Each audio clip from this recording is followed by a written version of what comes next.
So we're good to go. Just on a little delay.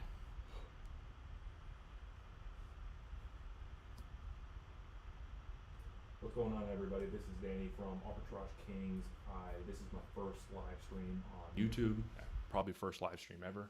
And one of the things I wanted to kind of go over first and foremost was, my journey that I started selling on Amazon and the process of how I got started and why. When I started selling on Amazon for the very first time around June of 2021, and I did it because my full-time job, D Squared Media, at the time was in a business was slower, and I had some an opportunity that allowed me to kind of figure out to do something different, right? And I started selling on Amazon in June of 2021, and when I did, I had really no idea what I was doing. I jumped on. I saw a couple people on Twitter that were selling on Amazon, made it look really easy to make money. They were going into Walmart's, scanning goods in stores, and listing it and essentially just making money. And so I did just that. I went into stores. I started scanning stuff, and I realized it was a lot harder than I was ever anticipating. What I realized is I wanted to be able to make money on the side by sitting online and scanning websites and seeing if there was different opportunities for me to make money. And so there's a difference. There is something that we call retail arbitrage, which is what you see in a lot of these YouTube videos out there. And then there's something that what we do, or what I do, is online arbitrage. And online arbitrage is just that. I buy and sell stuff online and I make money. So there's a couple of ways of doing it. That being said, there is, before I get into that, there's a couple of things I like to say when before getting started is, this is not something that like you just, flip the switch and you can start making money right away. It's going to take some time, a little bit of research. There's a lot of things you have to do that are, things that, lead you up to, to start getting into the process of selling. The first thing you got to do is you got to go to Amazon Seller Central. And what that is, it's Amazon's ability, it's Amazon's platform to start selling on Amazon. And that being said, one of the things I wanted to do was to tune in and have, a handful of people, see what I do and how I do it. About 3 weeks ago, I posted a screenshot of my sales that I've done on Amazon pretty much year to date, or when I started from 2021 till now. And at the time, it was like $350,000 in gross sales. That does not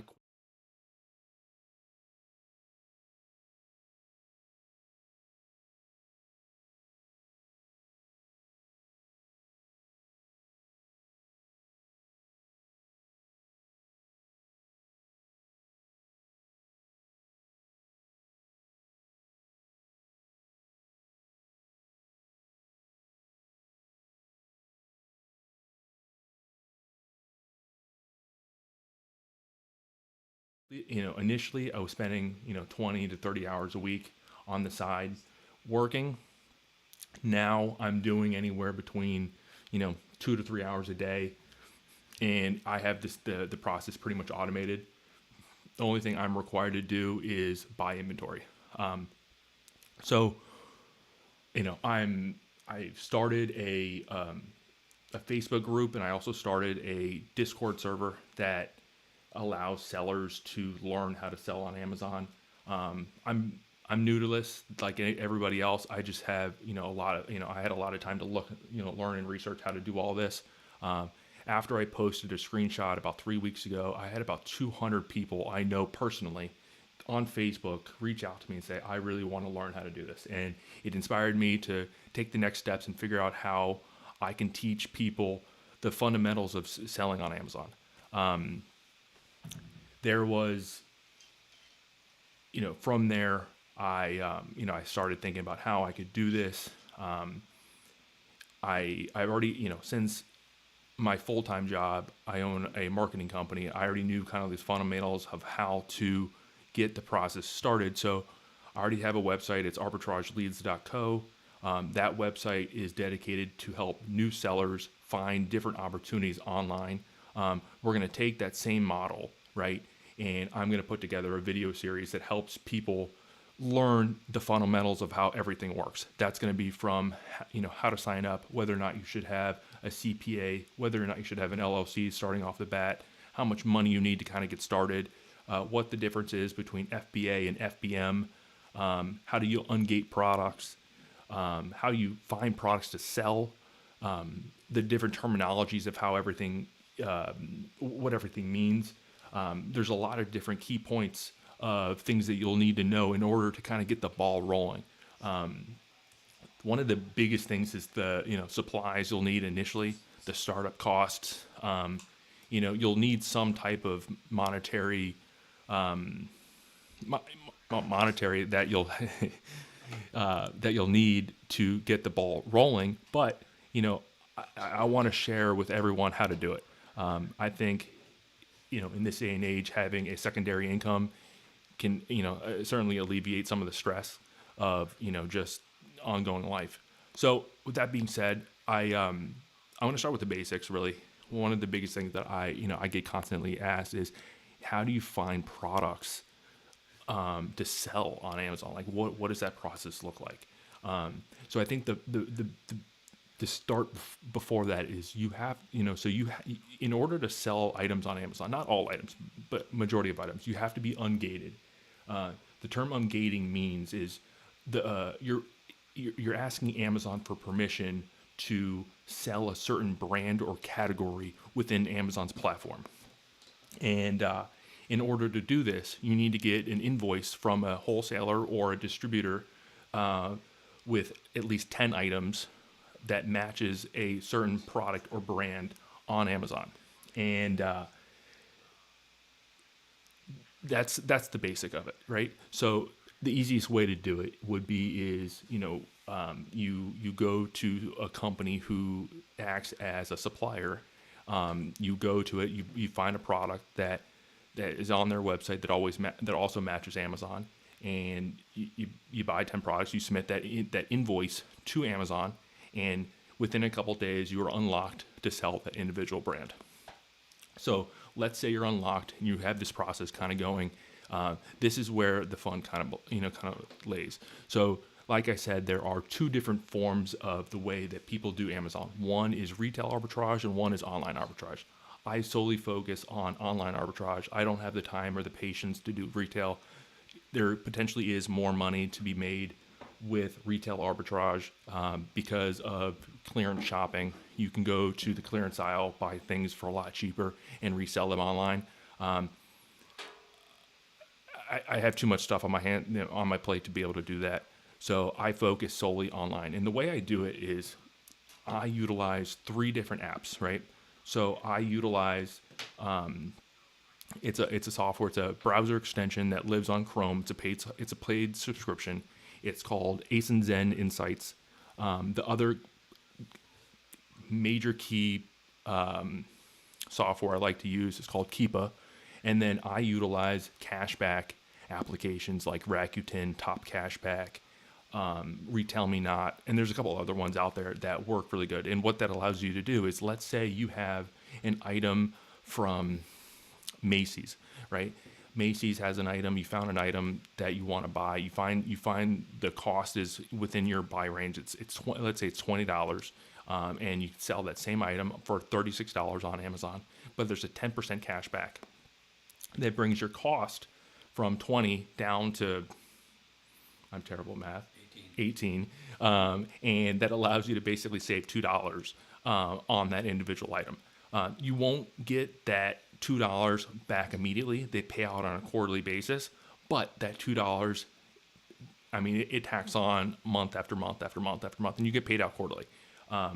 Last month or last quarter with Rakuten alone, I earned $1,600 from Rakuten. So it definitely stacks up and makes sense on a larger basis.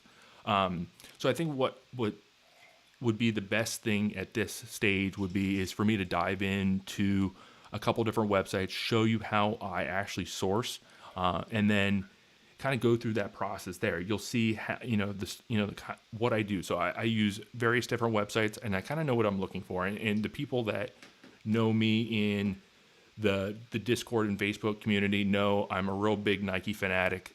I'm going to stick to that in the purpose of this video, so I can kind of show you how it works. I mean, and there's also one other software I like to use. It's called my Upc Finder.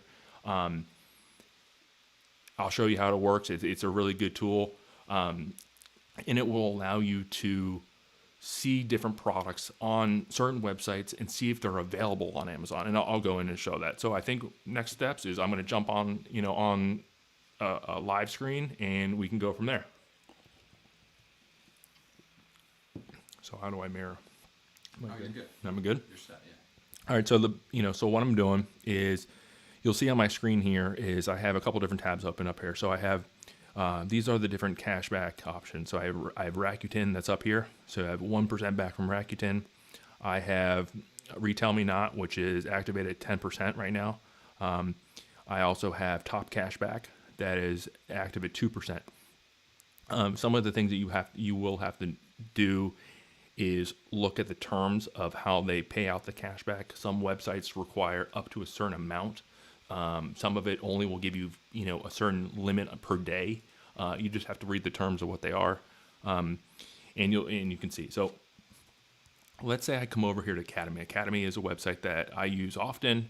It's a great sporting goods, accessory. Let's say I wanted to find a Nike Dunk, right? I'm going to click on here, and I'm going to click on, so right now you can see that all my cashback applications are popping up. This is basically, I have this as a setting on my default on my computer that allows me to know exactly what I'm getting. I personally only shop with cashback because it basically lowers my cost of goods. And in 3 months from now, 4 months from now, when I'm starting to get paid back, these comes in large chunks. I mean, just 2 days ago, I cashed out, about $1,800, just about $1,800 in cash back from 3 different applications. And it's just, and basically it's free money. So what I'm going to do is I'm going to pop over here, to one of these items here. Keep in mind, I don't always shop clearance items. And the reason I don't always key in on clearance items is because any reseller that's doing anything like we're doing, they're also going to clearance items. They're also going to clearance aisles. There is the ability to make money on products that are not in clearance. And you can utilize promo codes within the website to lower the cost of goods to be able to see if it's a profitable product on Amazon. So I'm going to just click on this product right now, right here. So this is a shoe set. It's a Nike Men's Court Vision Low shoe. There's a bunch of different sizes available. You can limit 2 per customer per day, and there's the home deliveries available. So I'm going to show you 2 different apps that I use. One is Acin Zen Insights, and what I'm going to do here is I'm going to copy the title of the title. I'm going to go to Acin Zen Insight. I'm going to go to Amazon, and I'm going to copy this in right here. So what this is going to do is it's going to find the same product that I have in my browser with Academy and see if they can find it on Amazon. And as you can see, it pretty much looks like this is the same product. However, it might not be profitable. So we're going to just basically do a little bit of research. So I'm going to pop over here. I'm going to just make sure here. So it's the white. So you can see here, all the clearance shoes are already sold out. These are the ones that are on clearance, and you can't even see the prices because they're already sold out.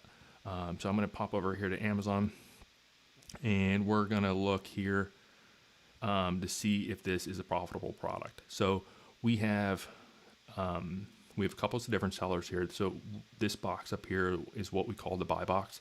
This is when a seller gets the designated price that is set by Amazon, but it's set by Amazon, and we basically you want to be in the buy box.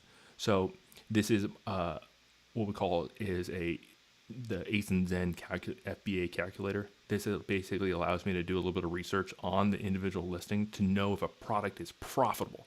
So as you can see, we're in the category clothing, shoes, and jewelry. The BSR, best sales rank, is $17.99. It's in the top 0.1%. On this shoe alone, there is a total estimated monthly sales of 3,600 basically sales a month on this shoe alone. And there's an average monthly revenue of $255,000 on this shoe alone. So I can see this on every product that is sold on Amazon, and you can see this is this is a really good metric to know and have at your disclosure. At your disclosure, that way you can see if you want to sell something. So with this product over here, our buy cost would be $74.99 plus tax. Academy is not sales tax exempt, so you'll probably be at like 70. I don't know, 75. So let's say about $77, right, for this. You have a couple dollars in cash back, nothing too big. But let's say we go in here, we can see the cost right here, $69.99. As you can see, I mean, just basic math, this is not going to be a profitable product. Basically, if I was to sell this on Amazon, I'd be a negative $24. And you're probably, wondering to yourself, if the sell cost was $69, my buy cost is $74, why am I losing $24? There's only like a $5 or $6 price difference there. It's because of Amazon fees. I don't know what the fee is exactly. I know it's just a lot. You can see here the breakdown in fees. So my sell price is $69.99. The referral fee is a fee that's by Amazon. It's $10.50. There is a fulfillment fee, which is basically the fee that Amazon charged to fulfill your order, is $6.75. There's a $1.47 charge. That's for how much it will cost me to ship that item to Amazon. My buy cost would be $74. I use a third-party company to pack and prep my items for me, so it's $1.30 for that. And you can basically, after all those fees are broken down, it comes out to negative $24.55. Obviously, this is not a good buy. But with that said, there are other variations on this listing, especially with sizes. Every size shoe has a different price associated with it. So you'll see this is going to start jumping a little bit. Still, my sell cost would have to be upwards of $100 in order for this to be a profitable product. But you can kind of get you kind of understand how this process works. So I'm going to find a different listing. I'm going to go to a Nike hat. I'm going to go to a Nike hat, and I'm going to see if we can find something that is profitable. Let me see here. So we have a Nike Kids Featherlight hat. It's on clearance, $13.59. Save 20% off. So I'm going to copy this. I'm going to go in here, pop over here. I'm going to see if it's on Amazon. If it's on Amazon, I'm going to sell it. So here we go. Here it is. So this might be a profitable hat. So we have the same hat. It's selling on Academy for $13.59.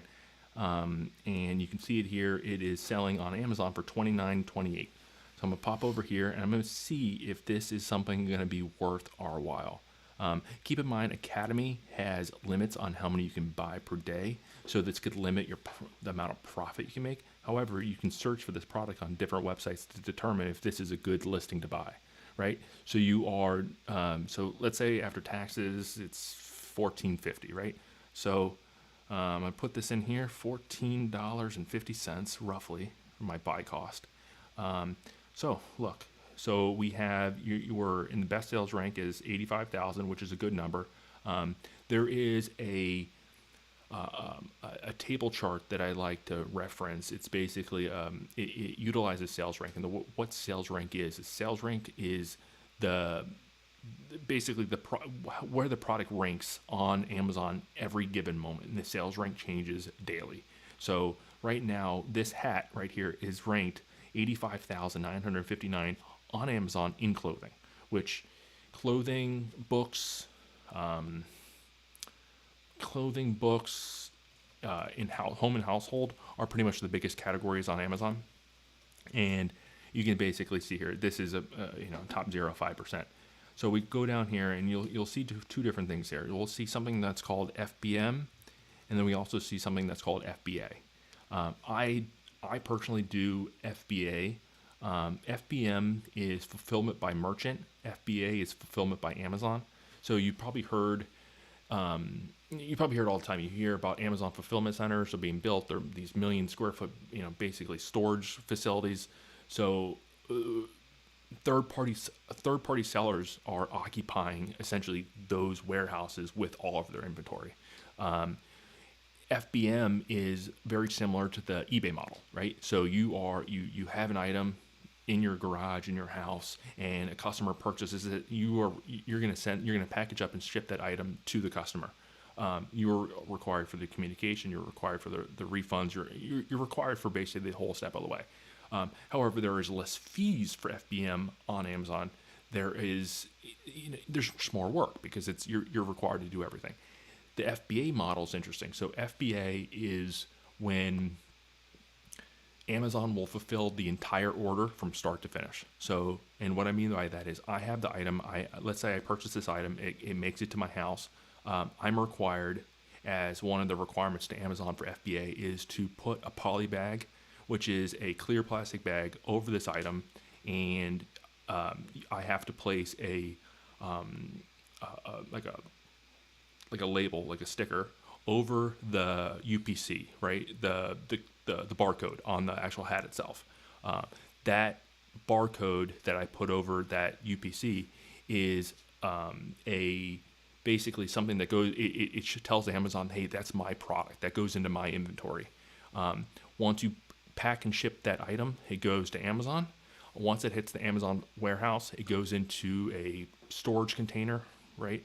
That is just everything that's associated with you. Once a customer purchases that item then gets sent out to the customer.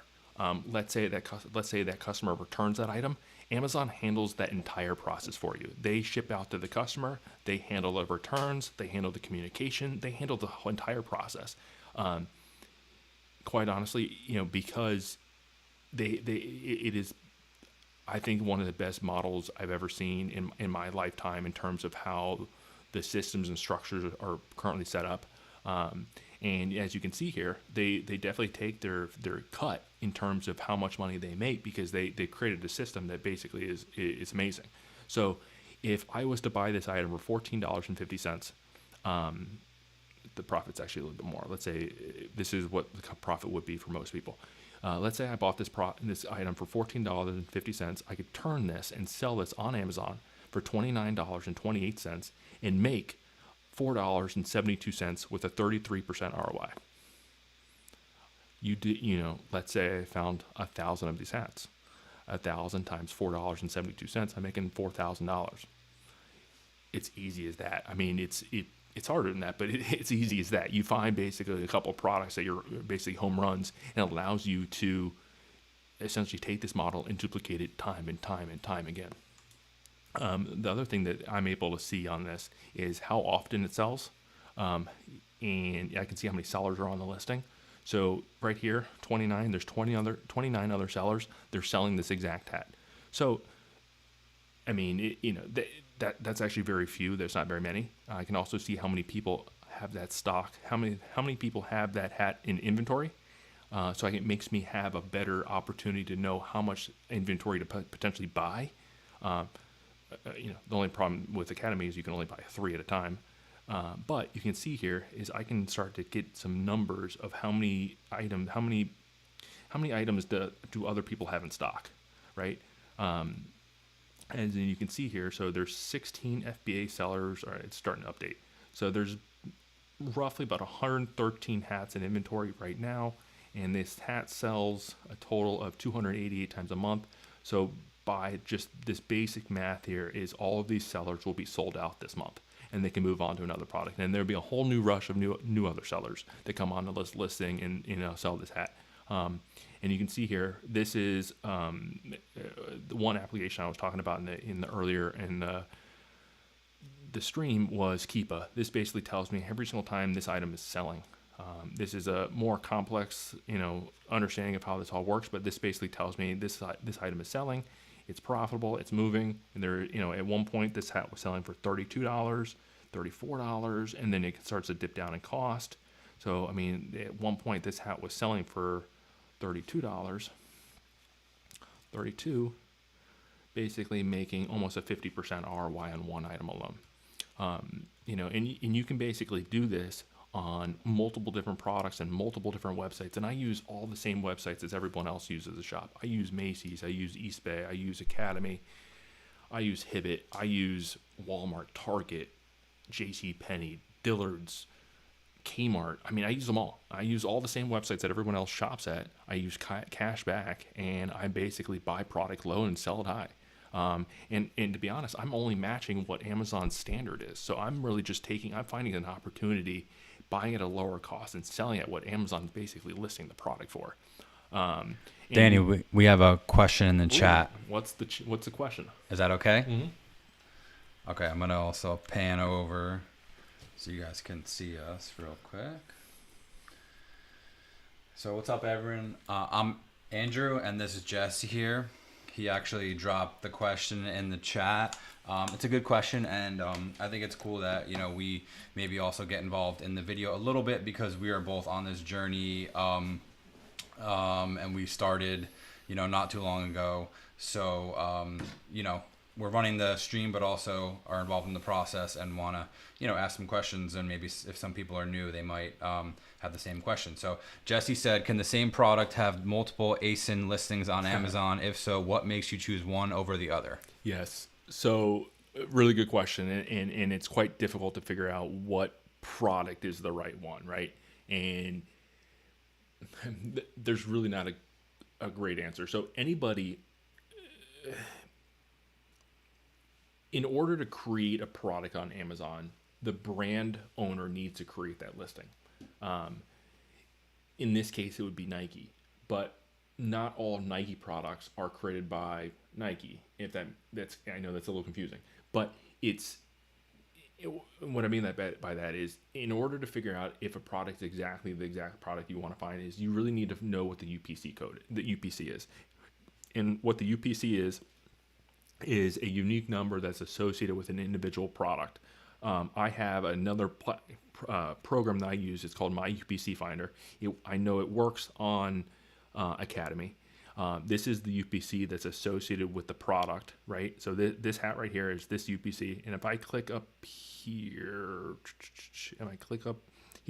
it's going to see if this hat's on Amazon. In this case, it is. So this UPC is associated with this individual hat. So this tells me this is the correct product to sell on Amazon. However, that is not always the case.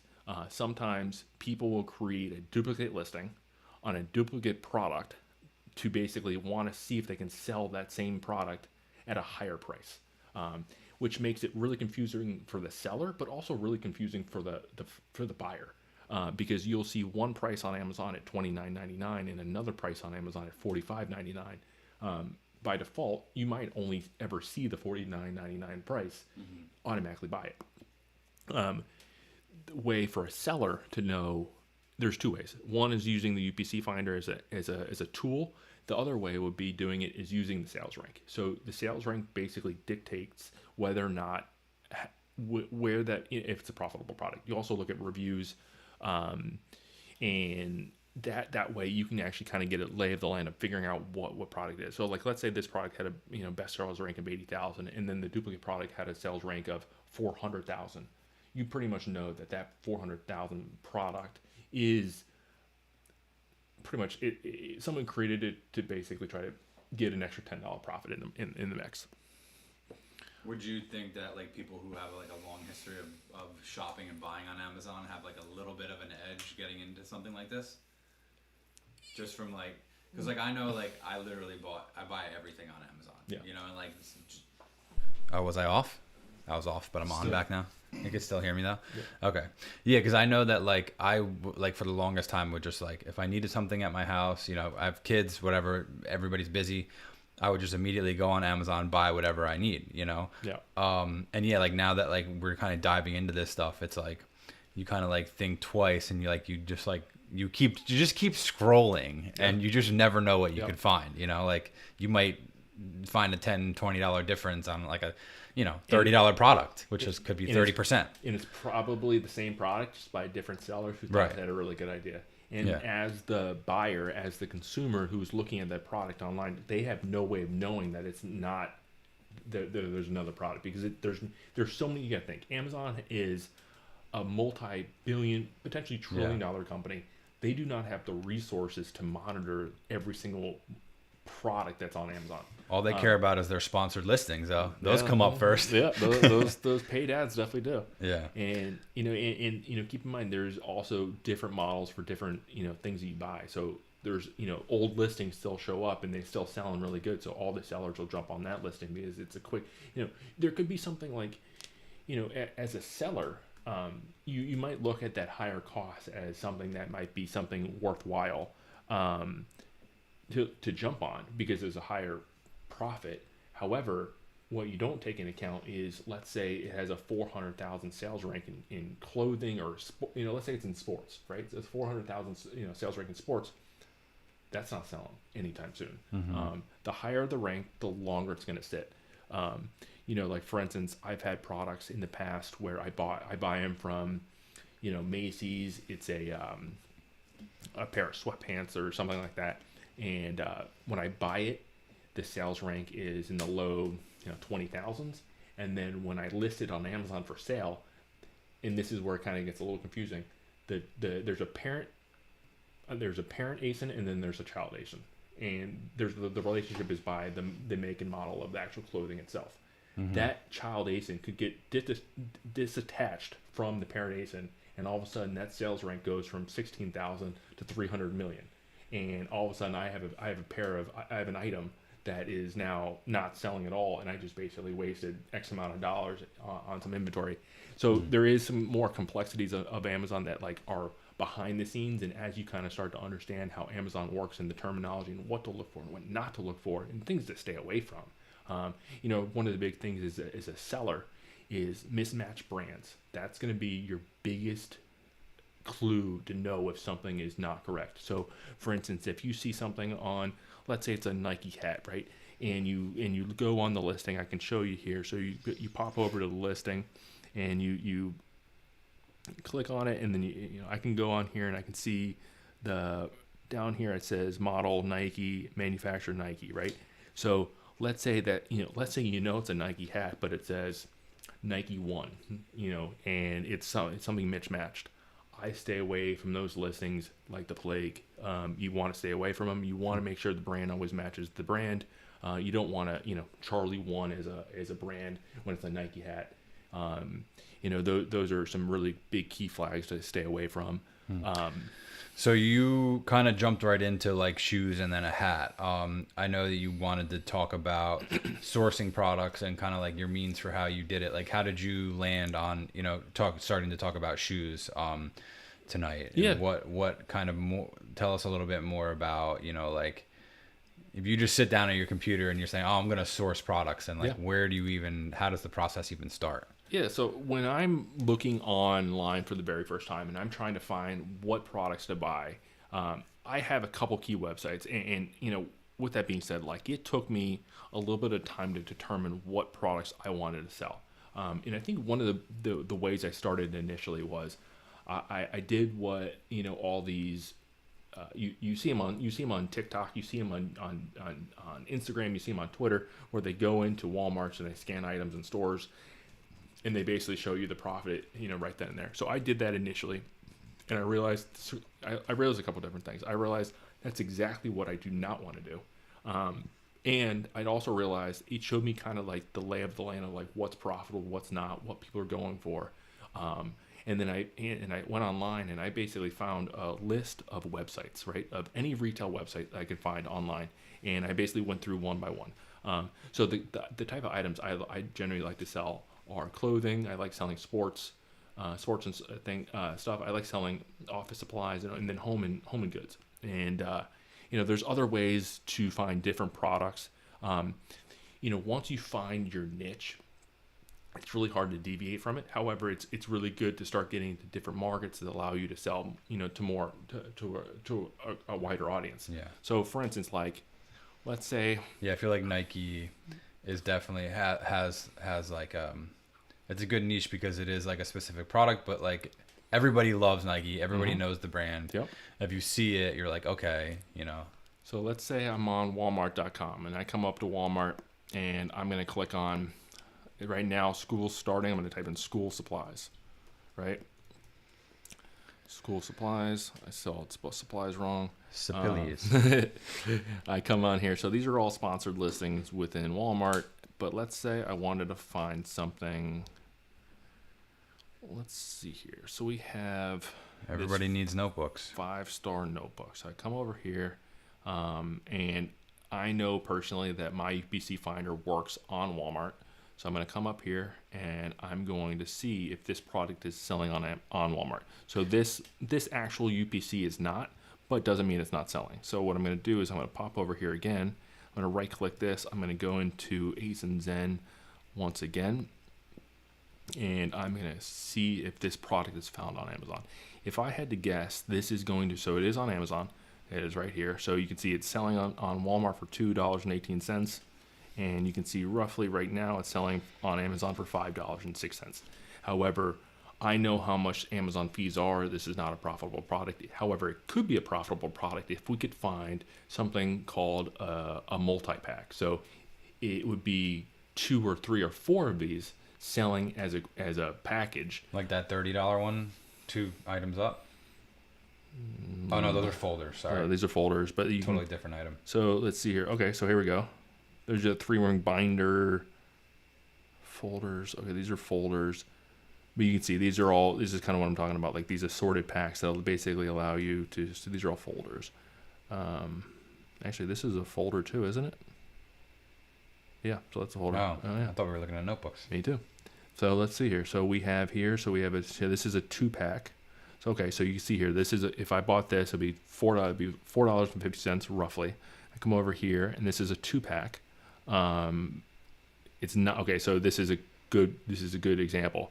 So I know this is a 5 stars, the brand on this one. However, this one is done well. Ooh, yeah. You don't want to be you don't want to be caught selling another company's, stuff. Doesn't look that good. However, let's say it was a match. Wait a second. So you could buy that and get a 5-star one in the mail, or you see it often. Yeah. Okay, so I'm buying the done well, but then a 5-star comes. Yeah, you see it often, and it's because a seller didn't do enough due diligence to know that it's a different brand, and they sold it anyway. Yeah. You as a customer may not ever find out because it's red, it's a folder, it's what you wanted. However, if Amazon was ever catch on, it would not be good. Yeah, all smoke and mirror they got. Exactly. So can you get in trouble for that? Yes, yeah. You can get yes. You don't want to be caught. I have not been.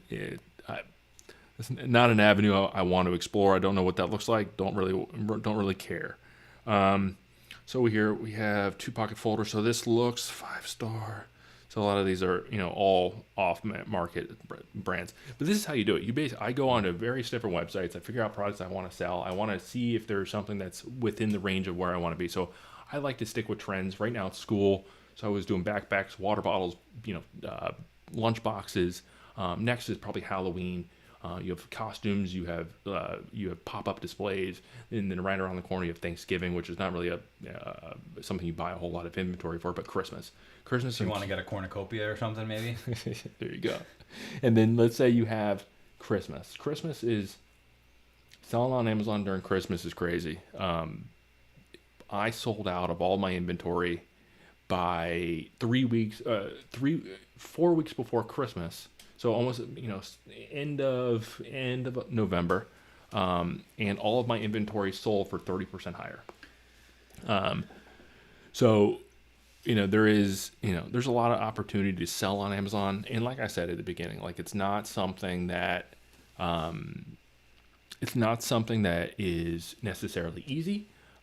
It takes a commitment. It takes some time to kind of learn the ropes behind the scenes. However, once you figure out your mojo and you figure out what sells, how it sells, the trends that are, kind of going, you can really take that opportunity and kind of leverage it to your own ability. So, Jesse's got a list of questions over here. Oh my gosh. I do.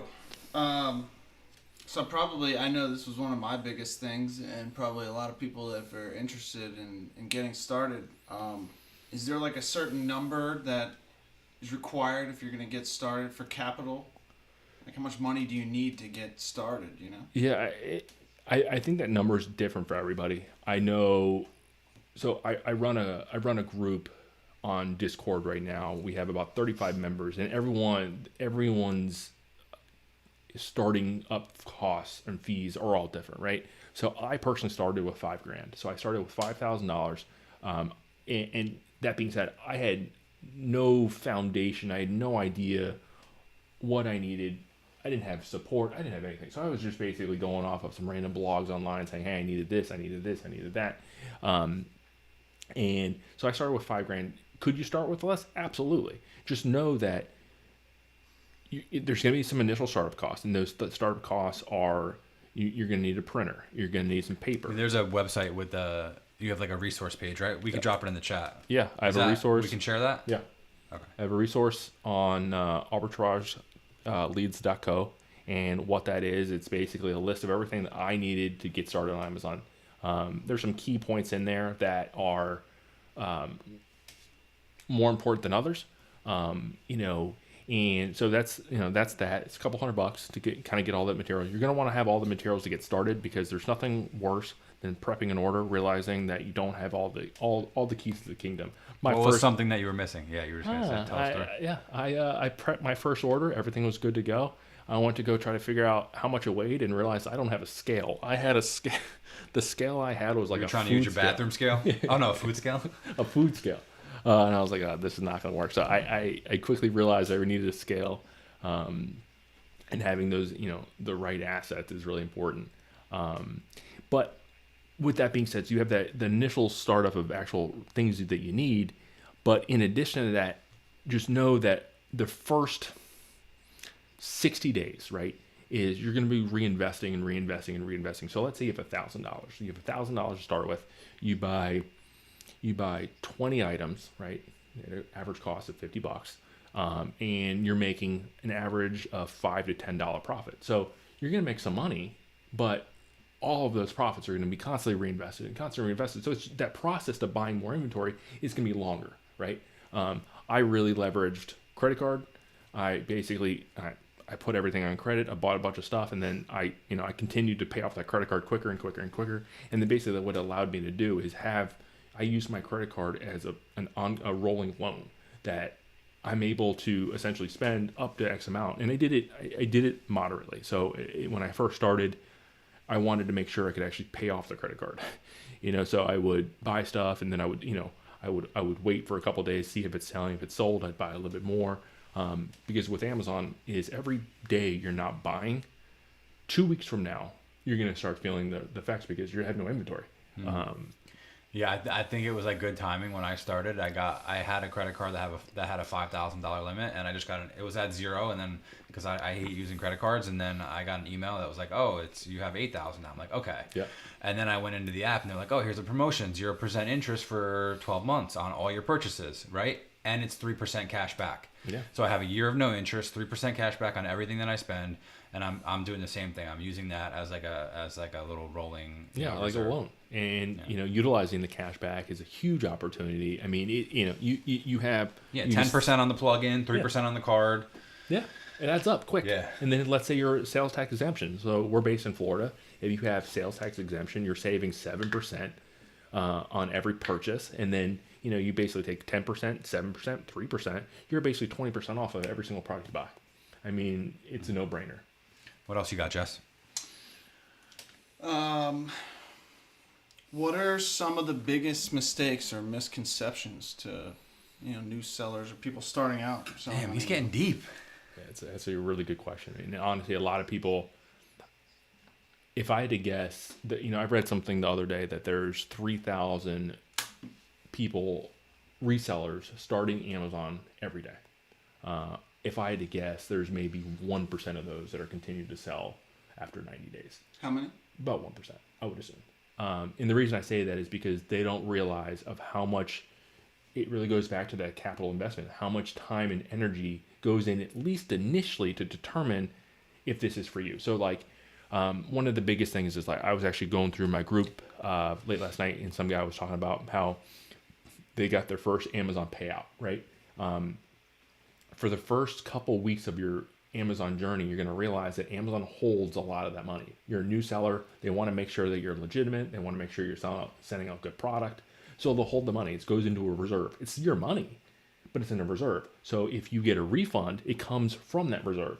If you get, if you're shipping out your first shipment, that shipping comes out of that reserve. So How long do they do that for?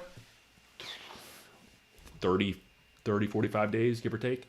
And for people that are starting with, let's say like a $500 or $1,000, and they need that money to pay off their credit card, it gets a little tight, right? And then they also start looking, kind of like everyone says, never look at the fees. Never look at what Amazon is taking from you, because if you look at that, it frustrates me. But like, they're the largest platform in the world. They're allowing me to sell on their platform to potentially make money. So, the fees scare a lot of people, and then just the amount of work it takes into doing it. So, I will say that it is probably so. I've been working with you for a couple weeks now and putting a lot of time into trying to learn the software and everything, and just understand the whole process from start to finish. But it definitely is a little more work, like physical, especially like as someone starting out who's not going to be using the prep center. Like with you in your volume levels, that makes things a little less hands-on. Yep. But yeah, it's definitely like it's no joke. Like you got to put some time into it, especially if you're trying to find, new leads and stuff yourself. Like, it's a lot of trial and error. It's a lot of looking at information just to find that the product's not profitable at all. Yep. And however, knowing, I was talking to somebody the other day about you, Jesse, is the fact that you've taken the time to research the core fundamentals of like the things I told you to. So many people there are a lot of in the Discord world or in the social world of what we're doing. People call them cook groups. They call them like bolo groups. They call them these groups for deals and stuff like that. There's a person that's like me in this group, the owner, the moderator, whoever you want to call it, that basically says, hey, Andrew, buy this deal, right? It's a really good deal, right? And Andrew buys it. And next thing you know is that product is no longer profitable because Andrew and 25 other people bought the same product. Now the profit's not worth anything. And Andrew gets frustrated and gets mad at me, right? There is that on a mass scale. And one of the things that you have done is take your time to research these products. You're learning Keepa. I can't stress enough. Keepa is basically the tool that tells you if something is selling or not selling. And if you're not looking at Keepa and you're making decisions based on what other people are telling you to do, you're basically shooting blind.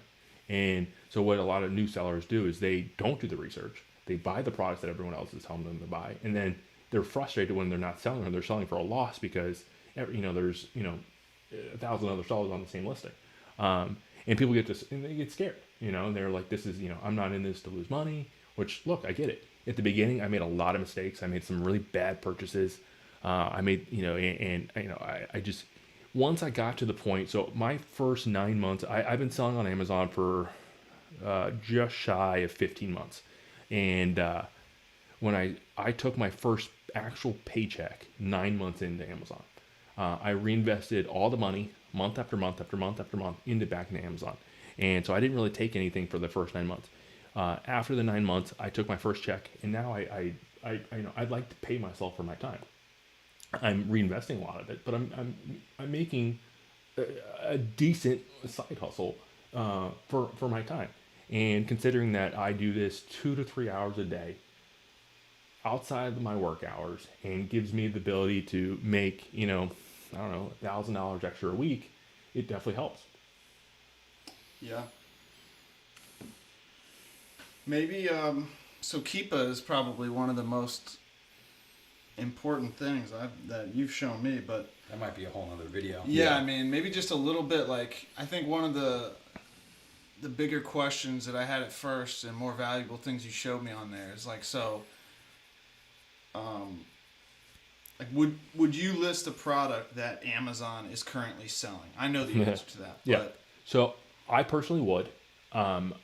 There are a lot of things that I would. Why don't you show Can you show how we would know Yeah, if let me Amazon's see. selling Yeah, because a product? this is kind of a two-parter, Let I me guess. see here. And, Let me and see how can you here. use Keepa to tell whether Amazon is on a listing or even out of stock, or how much they're out of stock, and what kind of opportunity that Yeah. presents? Let me see here. Let me see here. Great questions, Jesse. Let's You're a see real here. scholar. All right, let's see here. All right, let me find a product where they're in and out of stock. There's the Wilson ball. Wilson basketball. Gotta get ungated, bro. For Wilson? Yeah.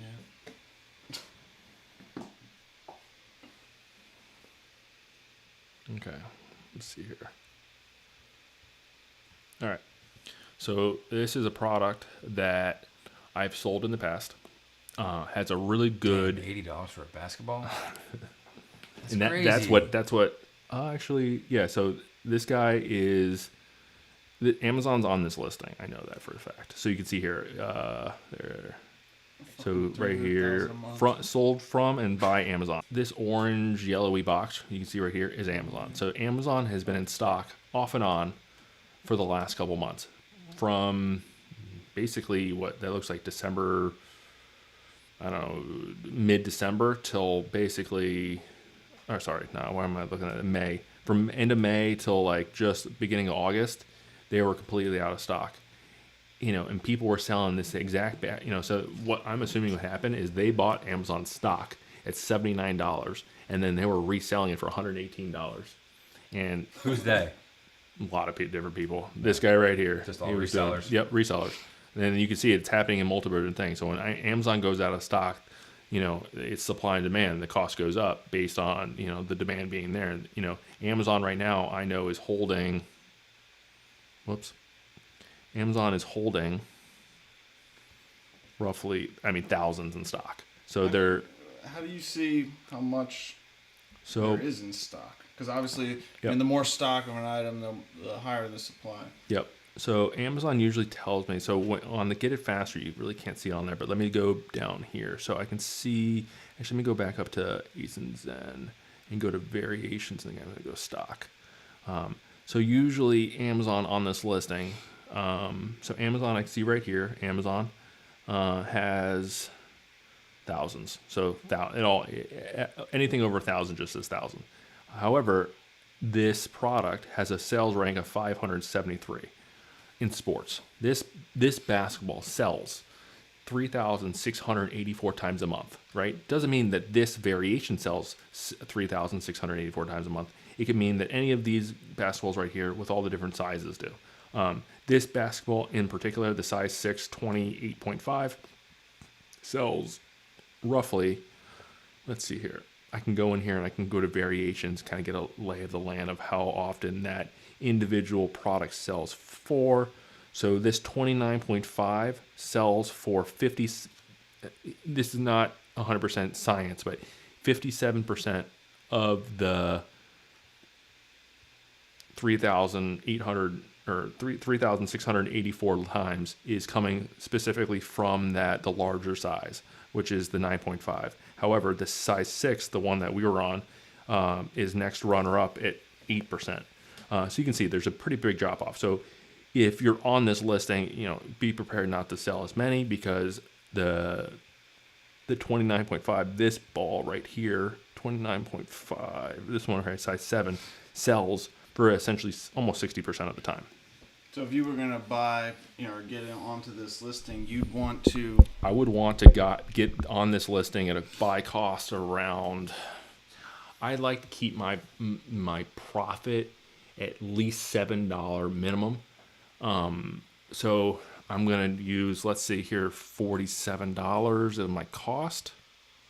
So I would go even lower, $45. So I would want to get this basketball for $45 to sell it for $79, and I would make $7.68. And if you were going to get on this listing, would you just choose the one variation that has 50% of the sales? Because obviously Yeah, I mean, You're gonna I sell would. more, Yeah, I in would. theory. Exactly. In theory, you would sell more, you sell faster. And however, that might not be an option. You might not be able to find the 29 point whatever this list, whatever variation this is online. You might be able only to find the other variation. However, is it a deter to figure out whether or not you should buy it or not buy it? Honestly, what I like to do is I like to do a test buy. If I'm ungated, and two, if it's profitable. If there is, ROI definitely makes, I'd like to stay at like 20% ROI minimum. However, if something has a sales rank of 573 and I know it's selling potentially 1,000 times a month, I'll do a test buy. And a test buy is exactly what it is. I buy 10, 15 of an item to see if it's going to sell. It's a low risk because I know it's going to sell. Just how fast is it going to sell? Right. Because you don't want to go deep in a listing and Right, be stuck and then- with hundreds of units that are not going to sell at all. And it goes back to like one of the first things I spoke about is knowing your sales rank. So let's say if I had to guess, this Wilson basketball, there's probably about 5 listings of this online because the sales rank is so good. So as a new seller, you come across this listing and you find one that it might be $90 cost. Amazon's not on the listing. By default, sellers are going to jump to the one that Amazon is not on because they don't want to compete with Amazon. However, the sales rank might be 200,000. 200,000 in sports, you're not selling. You're going to be basically sitting with inventory for a very long time. And in addition to that, and this is important for sellers, is if the UPC doesn't match this basketball, technically it's a counterfeit product, right? It's not the same product, and that duplicate product that is on Amazon could be eventually flagged for being not real, and that poses a whole nother risk, a whole nother questions and stories. So there's a lot of different information to know about Amazon, and again, it takes a little bit of time and a little bit of effort to understand the logistics of how everything works behind the scenes. But once you kind of figure it out, so like now, I really only spend about an hour and a half actually sourcing and buying goods online. I try to spend a set amount of money on every single day on product, and then the rest of it is, I monitor and own a group on Discord and Facebook, and I like to communicate with sellers to show them the way. And I spend the rest of my time doing that. And I basically know exactly what sites I'm going to go to every day because I don't reinvent the wheel. I find the products I know that works and basically buy those products every single day in different variations. So if I'm selling a black hat one day, I'm going to try to see if I can find a white hat the next. If it's going to be a white backpack, I'm going to try to find a black backpack the next day because it's selling. I would assume like you find a couple good products that work for you that are actually selling, and at that point you're just trying to kind of replenish until you have these seasonal changes, like you said, where school season's coming almost to an back end. in session, so it's time to change focus to the next holiday or time of year by and things you that are basically hot. just stay with if you stay with the trends and you stay with what's kind of going on, and the best way to really do it is look at the big box stores. What are they putting in stores now? I mean, they're probably clearing out the school supplies, and they're going to start ramping up for Halloween or Memorial Day or Labor Day. With that being said, like it's you really want to be careful about trends as well because you don't want to be stuck holding a bunch of inventory that's you're going to have to hold on to the next year. I'm not in the business to hold inventory. I'm not a physical store. I don't want to, and something to note is, you can send all your inventory to Amazon, right? It could be sitting there for months and months and months and months and months. You're paying for that inventory to be at Amazon. Granted, it is pennies, but if you have thousands and thousands of items, that penny turns into hundreds and hundreds of dollars, and now your expenses of these items goes up. Like one of the things that this Acin Zen automatically does, and I can show you guys afterwards, is you can adjust your settings to factor in some of these costs. That way you're not you've built in security, really, right? That way if something does go down in price, you are you're not left holding the bag with zero profit. Astro asked a question in the chat. He said, do you trust Acin Zen estimated monthly sales, or do you lower that number just in case? Both. And I kind of had a similar one too. Like, you use these these tools, Acin, Zen, and Keepa, to analyze the data to make educated decisions on what you buy, and really what kind of profit you're going to make before you even source an item. But like, in your experience, is it bulletproof or? Yeah, I mean, it's definitely not bulletproof. There are definitely, so one thing to mention is all of these third-party applications, they're all pulling from what we call an API. An API is basically a connection from one software to another software. Amazon might update their software in real time. However, the connection to these third-party devices might not be in real time. And what happens is the data might not be 100%. It could be delayed. There's been instances where I'm using Acin Zen as a calculator to determine a cost and a profit of an item, and when I go in, I know it's more profitable because I've sold this item before, and I'll do a double check, and I realize, and there's two ways of doing it. There's one doing it specifically on here, and then there's one of using your Amazon seller app where you actually put your cost in, and the profit was different. And I'm like, well, shit, like how often is this happening if I'm basically sourcing from one online tool to a different online tool? So yeah, I mean, you have to be careful in terms of the skewed numbers.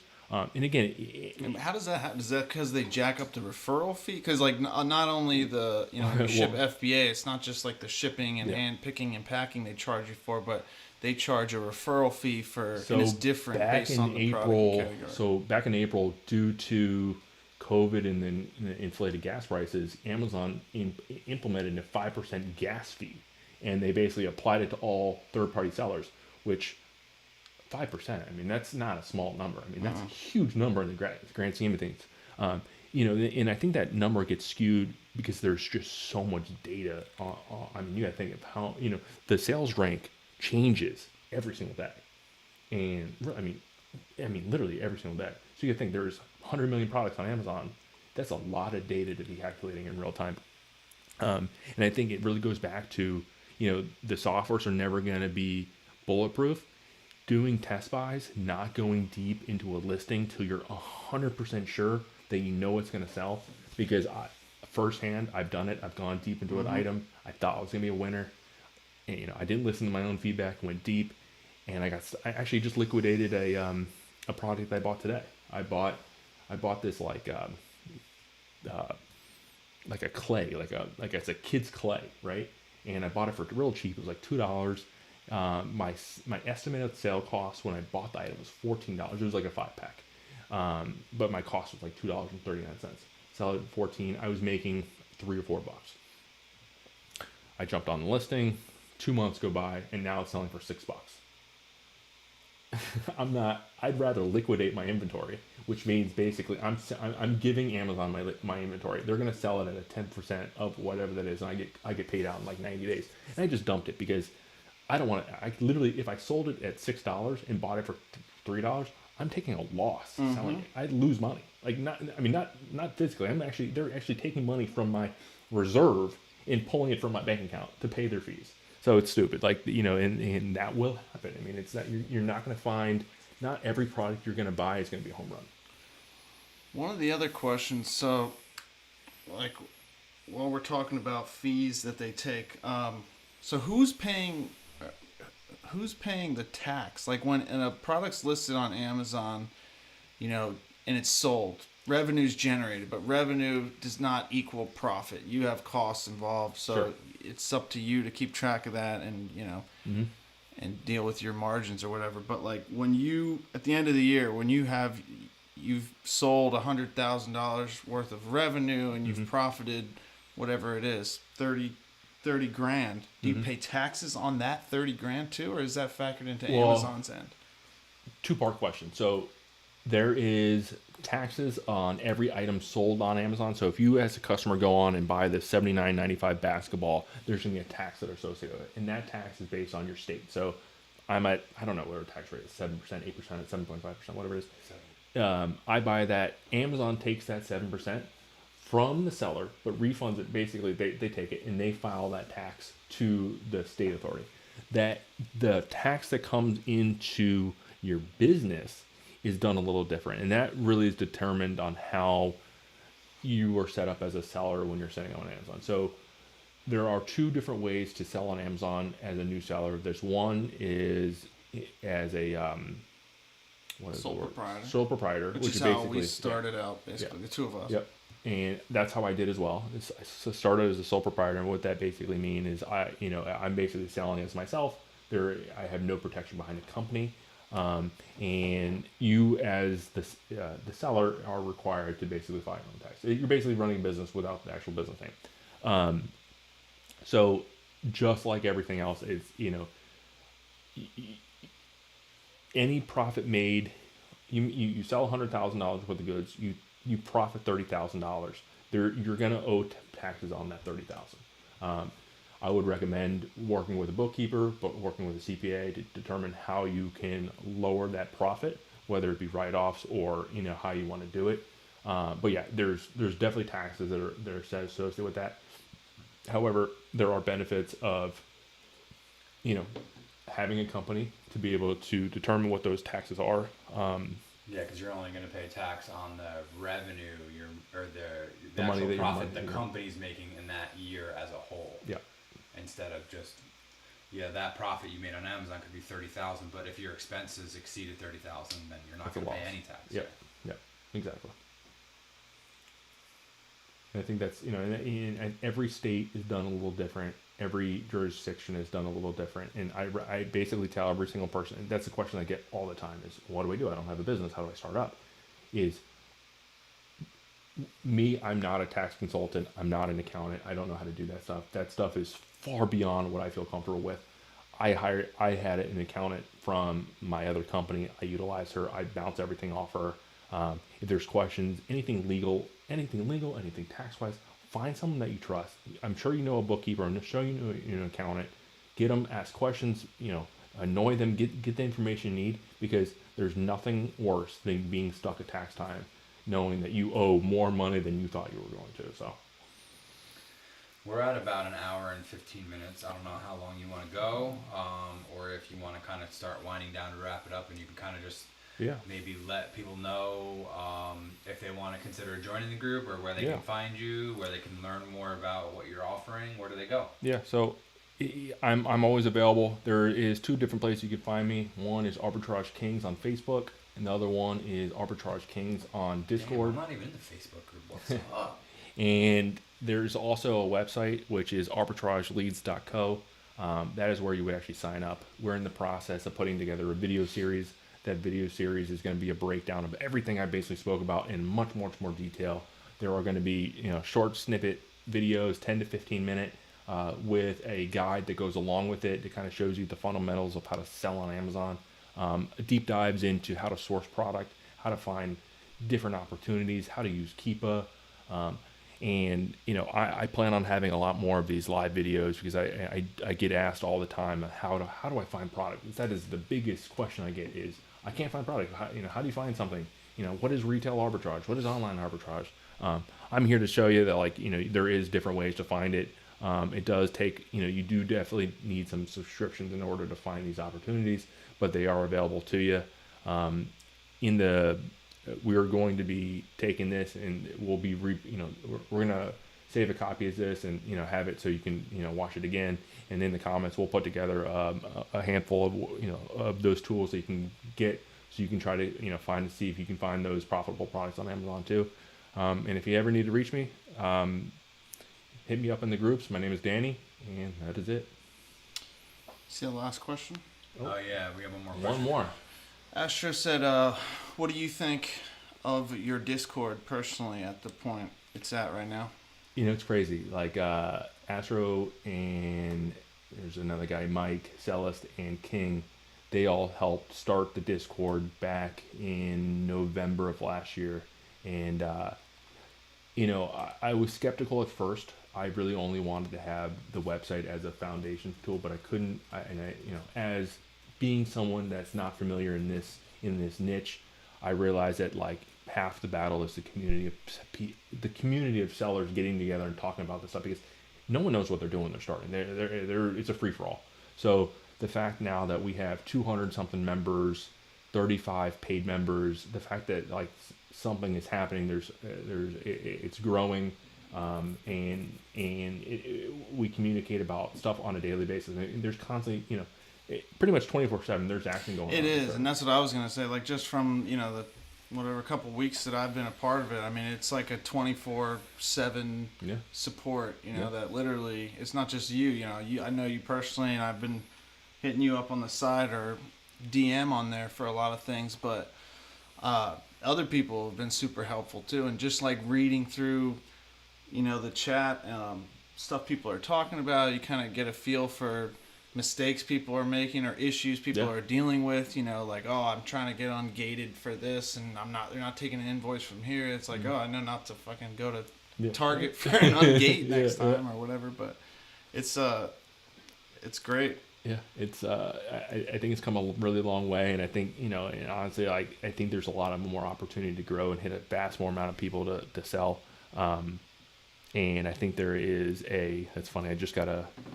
DM right now from somebody wanting a mentorship. They want me to coach them, and because having a support of people around you, learning how to sell. I mean, I can tell you firsthand, there is more. I'm probably going to put together in the actual course I put together. I'm going to put together all the mistakes I made, because mistakes will happen. You are going to have blips in the road. You're going to take some financial hits that you don't know you're going to make them now, but you will make them. And not being prepared for those, it stings a little bit, and you don't let it deter you from your journey. So, Oh yeah. All right, guys, I appreciate it.